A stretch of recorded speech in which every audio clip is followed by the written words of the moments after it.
वाली चीज की कॉलम है क्या, ठीक है। ध्यान दीजिएगा कि जनरली तौर पे जब भी कोई अवयव या कोई किसी भी स्ट्रक्चर का एक ऐसा अवयव जिसके ऊपर जब कोई लोड कार्य करता है, ठीक है, और वो क्या करता है कंप्रेशन का, यानी कि जब इसके ऊपर कोई लोड कार्य करे और यह क्या काम करे, कंप्रेसिव फोर्स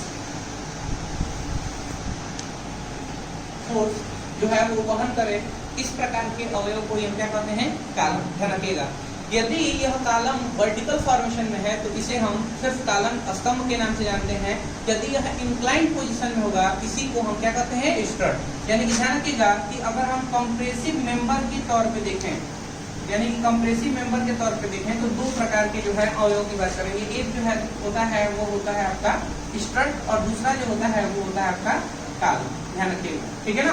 तो यदि जब भी कोई लोड किसी अवयव पर सीधे वर्टिकल फॉर्मेशन के रूप में आता है तो उसे हम क्या करेंगे, कॉलम कहते हैं। ध्यान रखिएगा, और यह बल उसे क्या करता है, संपीड़ित करने का प्रयास करता है।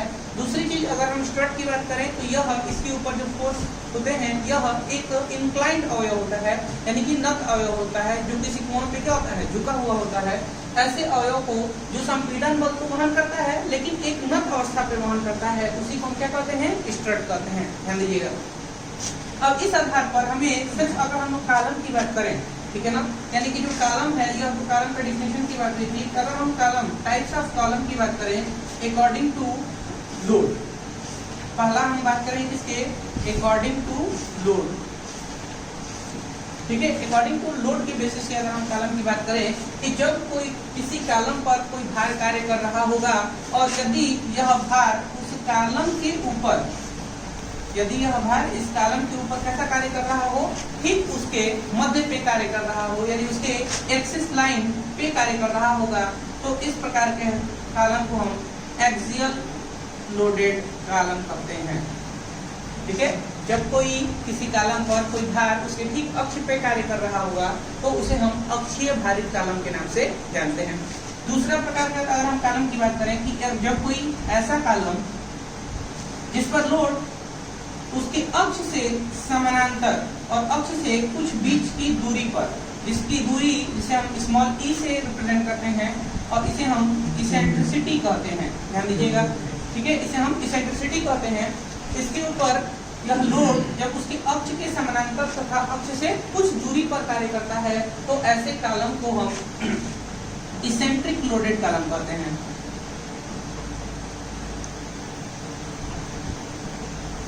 इसे हम इसेंट्रिक लोडेड कॉलम कहते हैं, ध्यान दीजिएगा।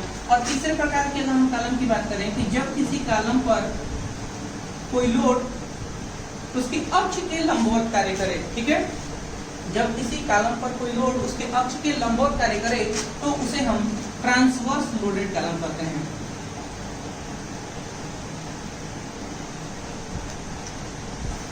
लोडेड कॉलम कहते हैं, ध्यान दीजिएगा। तो यह तीन प्रकार के जो है कॉलम है किसके बेसिस पे, अकॉर्डिंग टू लोड के बेसिस पे।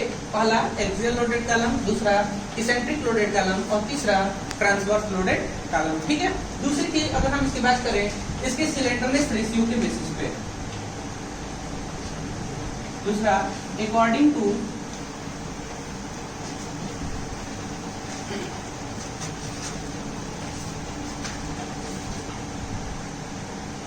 सिलेंडरनेस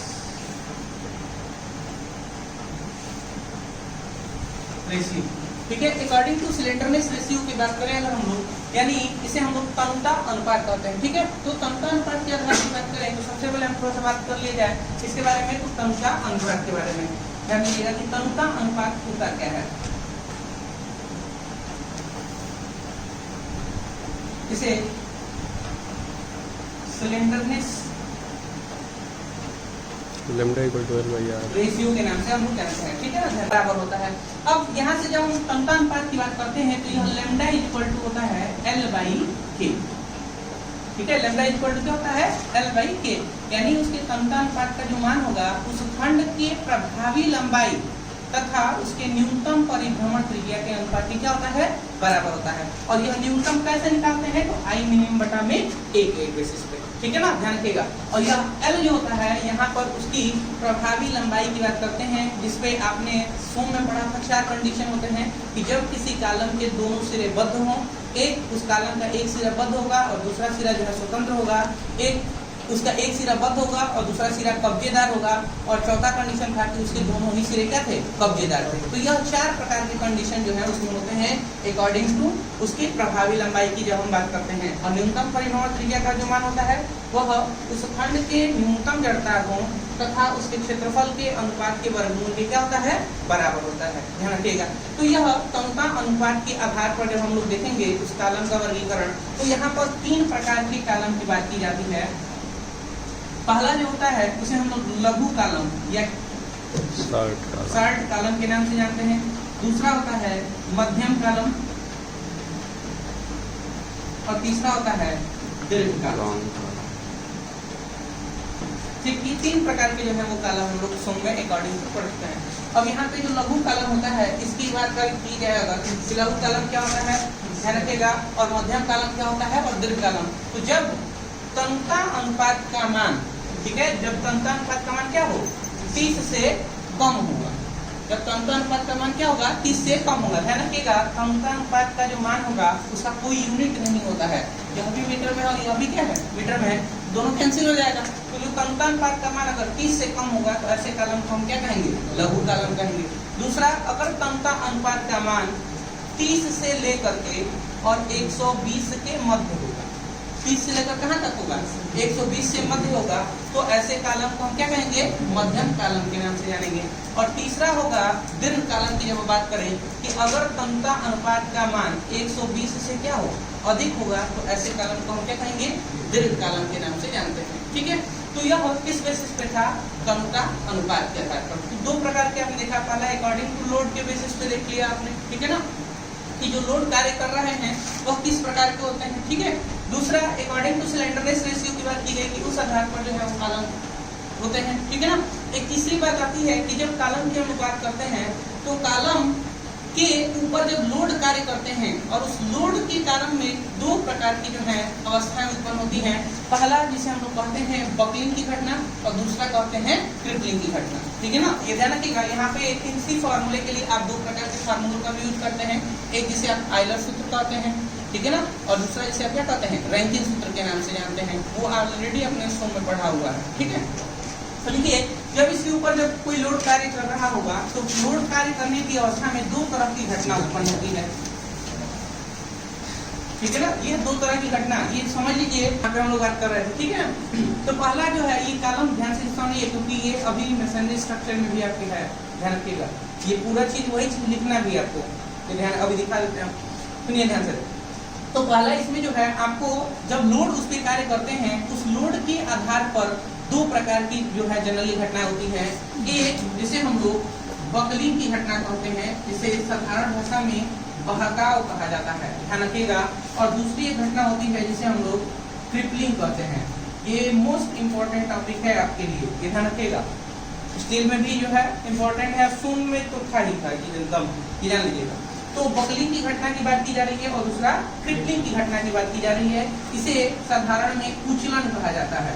ठीक है ना, और जब इसके ऊपर जो लोड, जिस लोड के कारण इसमें बकलिंग या क्रिपलिंग की घटना होती है उसी लोड को जो है हम क्या कहते हैं, बकलिंग लोड के नाम से जानते हैं। और जिस लोड के कारण क्रिपलिंग की घटना होती है उसे हम क्रिपलिंग लोड कहते हैं।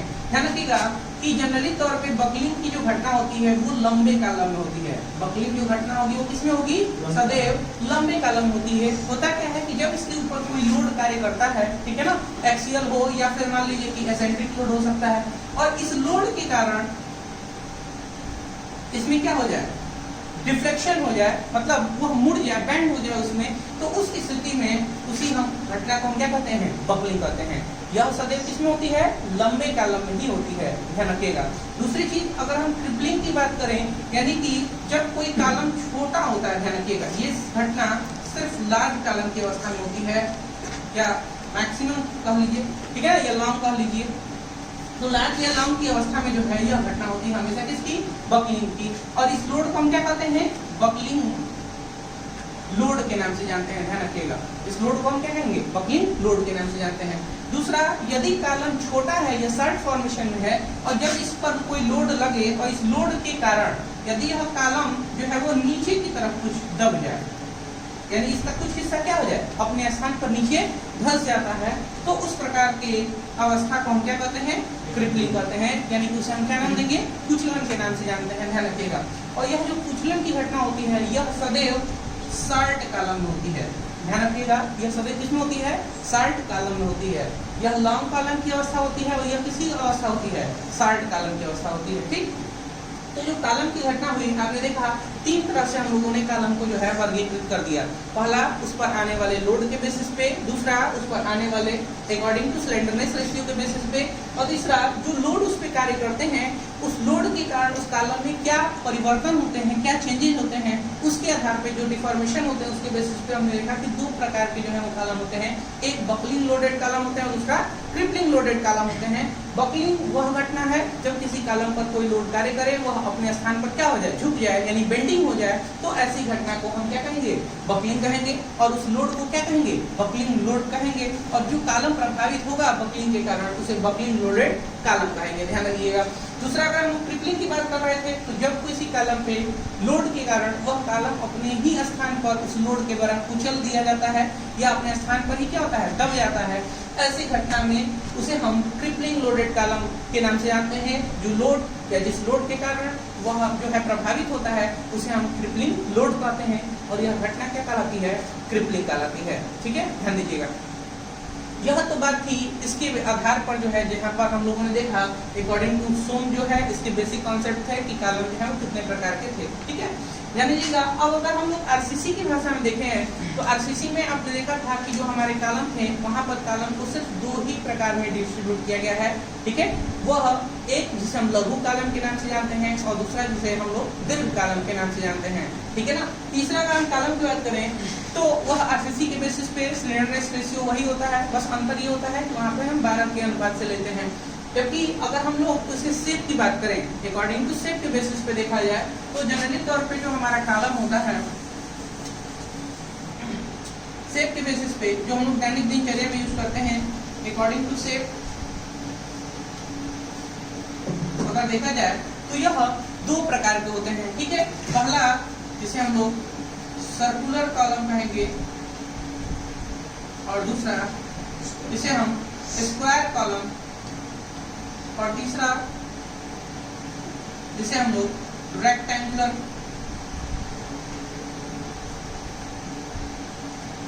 कालम के नाम से जानते हैं। यह उनके आकार के आधार पे, मतलब कह लीजिए कि जो है यह कालम 3 प्रकार के होते हैं। पहला सर्कुलर कालम, स्क्वायर कालम, रेक्टेंगुलर कालम। आजकल ऐसे ट्रायंगुलर कालम भी कई स्थानों पर बनाए जा रहे हैं, ध्यान दीजिएगा।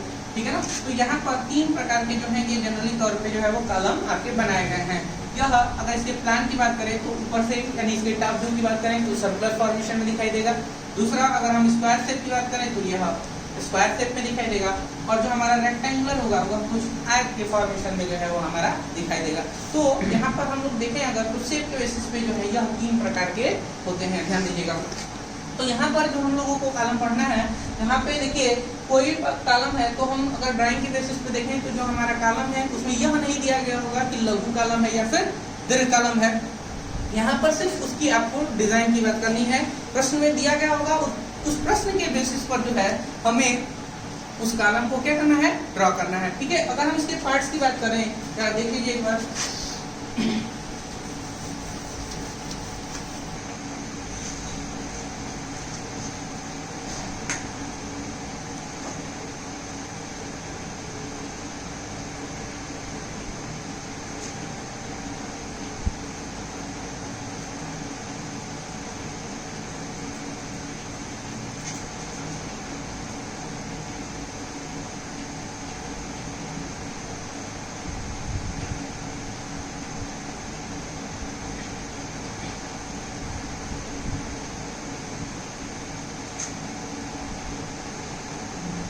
ये जो है एक कॉलम है, ठीक है ना।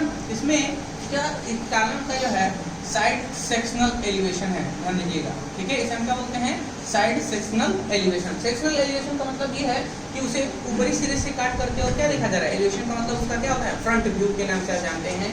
तो आपको ये ध्यान देना है कि इस पे आपको टोटल उसके सेक्शनल व्यू के बारे में आपको देखना है। अब यह जो कॉलम है, इस कॉलम में जब हम निर्माण करते हैं तो सबसे पहले साइड पे जो है जो भी एरिया दिया गया होता है वहाँ पर आपको बताया गया ऑलरेडी पहले से ही कि जब भी हम किसी साइड पे कॉलम का निर्माण करते हैं तो कॉलम का निर्माण करने से पहले वहाँ पर एक क्या की जाती है, खुदाई यानी ट्रेंचिंग की जाती है, और वो खुदाई तकरीबन 1 मीटर के शेप में किया जाता है। ध्यान रखिएगा 1 बाई 1 के रूप में अगर देखा जाए तो जनरली तौर पे 3D के रूप में जो है वो कुछ इस तरह से आपको दिखाई देगा। एक खुदाई की जाती है, ठीक है ना, और खुदाई करने के बाद जो है इसमें जनरली तौर पे इसके अगर स्ट्रक्चर की बात करें तो या इसके गुण की बात करें तो फाउंडेशन में यह नियम पढ़े चुके हैं, या एक प्रकार से एस्टिमेट में भी आपको बताया गया कि उसकी कुछ अपनी विशिष्टियाँ होती हैं। उस विशिष्टियाँ पर इसको फॉलो करना चाहिए कि पहली चीज इसके जो कार्नर हैं वह तीखे होने चाहिए, मतलब स्ट्रेट होने चाहिए, एक दूसरे से राइट एंगल पे होने चाहिए। दूसरी चीज यदि इनमें कुछ होल्स या कोई अन्य मटेरियल्स अगर भरे गए हैं तो उनको बाहर निकाल कर, या कोई कभी होता है कि प्लास्टिक या कोई अन्य या पेड़ पौधों की जड़ें होती हैं तो उनको निकाल कर एक मसाला, एक मॉर्टर तैयार करके जो है उन्हें क्या किया जाता है, फिल कर दिया जाता है। फिल करने के बाद उस पर चारों से सीमेंट का एक बार घोल जो है वो डाल दिया जाता है, बताया गया था। उसके बाद इसके सरफेस को तैयार करने के लिए सबसे पहले निचले सरफेस पे जो है आप क्या करते हैं, आपको एक बालू का रद्दा मैंने बताया था कि डालते हैं, इस वजह से ताकि वो अर्थक्वेक जो होता है तो वहाँ पर क्या होता है वो रेजिस्ट करता है। दूसरी चीज अगर कहीं से भी पानी का संपर्क होगा तो सैंड ऑलरेडी जो है अपने आप में क्या होता है, पारगम्य होता है। यदि वहां से जल कहीं आसपास से गुजरा तो वह आसानी से वहां पर स्टोर नहीं होगा, बल्कि क्या होगा अन्य परतों में जो है वो चला जाता है। ध्यान रखिएगा। तो यहाँ पर उसकी स्ट्रक्चर बनाने के लिए सबसे पहले यहाँ पर नीचे बालू डालने के बाद हम ईंट डालते हैं, ईंट के जो है छोटे छोटे टुकड़े स्पैल को डाल करके उसकी खुदाई की जाती है, और खुदाई करने के बाद जो है यह फॉर्मेशन जो है आपका तैयार किया जाता है। इस फॉर्मेशन को तैयार करने के लिए सबसे पहले निचले रद्दे की अगर हम बात करें तो यहाँ पर देखिए यह 8 सेंटीमीटर से लेकर के, ठीक है ना, 8 सेंटीमीटर से लेकर के और 10 सेंटीमीटर के बीच में जो है एक सीमेंट कंक्रीट का जो है मसाले का जो है मिक्सचर डाला जाता है। उसके बाद यहाँ पर एक ट्रेपोजियल शेप में जो है यह स्ट्रक्चर को बनाया जाता है, ठीक है ना, यानी जब मसाला भरा जाता है तो उस मसाले के लिए जब उसको भरते हैं तो वो एक ट्रेपोजियल शेप का जो है वो रूप ले लेता है। ध्यान रखिएगा एक चीज और कि यहाँ पर यदि जब हम इसके जीएल की बात करें तो यहाँ से जीएल जिसे आप ग्राउंड लेवल के नाम से जानते हैं, इसके नीचे का जो हिस्सा होता है 2 प्रकार के कॉलम के हिस्से की बात की जाती है, एक जिसे हम लोग सब स्ट्रक्चर के नाम से जानते हैं और एक जिसे हम क्या कहते हैं सुपर स्ट्रक्चर के नाम से जानते हैं। तो सब स्ट्रक्चर उन्हें कहा जाता है जो भाग हमें दिखाई नहीं देते हैं, यानी कॉलम के जीएल के नीचे का हिस्सा जो हमें दिखाई नहीं देता है उसे हम क्या कहते हैं सब स्ट्रक्चर के नाम से जानते हैं, और उसके ऊपर का जो हिस्सा होता है उसे हम क्या कहते हैं सुपर स्ट्रक्चर के नाम से जानते हैं। ध्यान रखिएगा यह जीएल के नीचे का जो हिस्सा होता है या तो हम 0.9 मीटर या 1 मीटर या अकॉर्डिंग टू क्वेश्चन जो भी प्रश्न में दिया गया होगा उस प्रश्न के आधार पर हम इसके निचले हिस्से से यह दूरी जो है वो क्या करते हैं लेते हैं।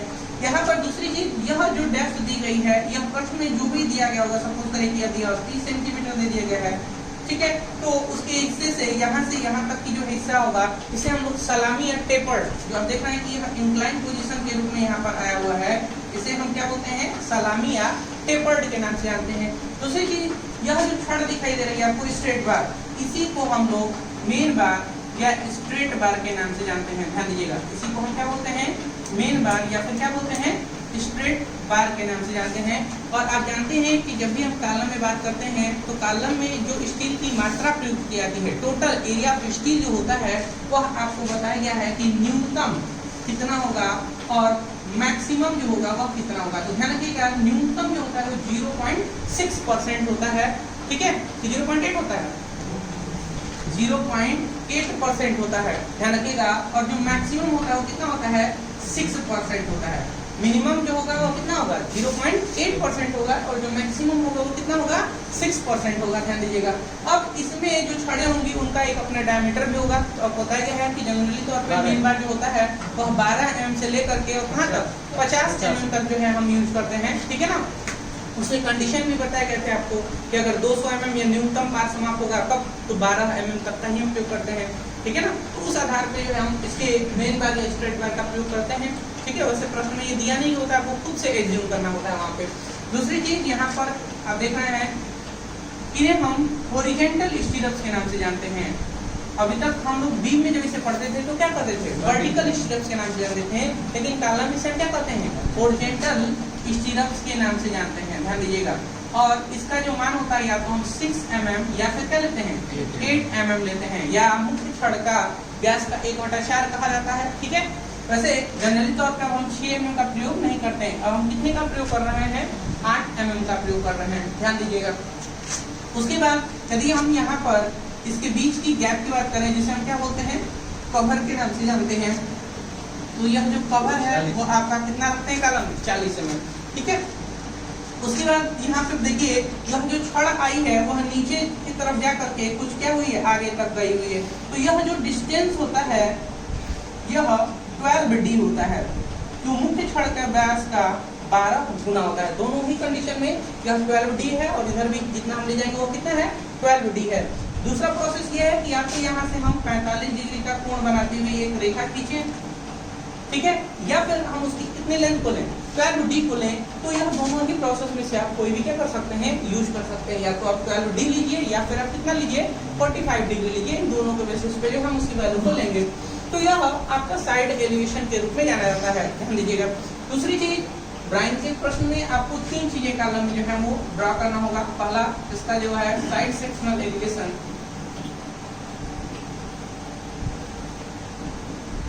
ठीक है, दूसरा जो होगा इसका प्लान होगा, और जो तीसरा होगा इसका नेट प्लान होगा, ध्यान रखिएगा। ठीक है, 3 चीजें जो है वो आपको ड्रा करनी होगी। ये तीनों प्रश्न मतलब तीनों को मिलाकर जो है 25 मार्क्स जो है क्वेश्चन आपके कंप्लीट होते हैं।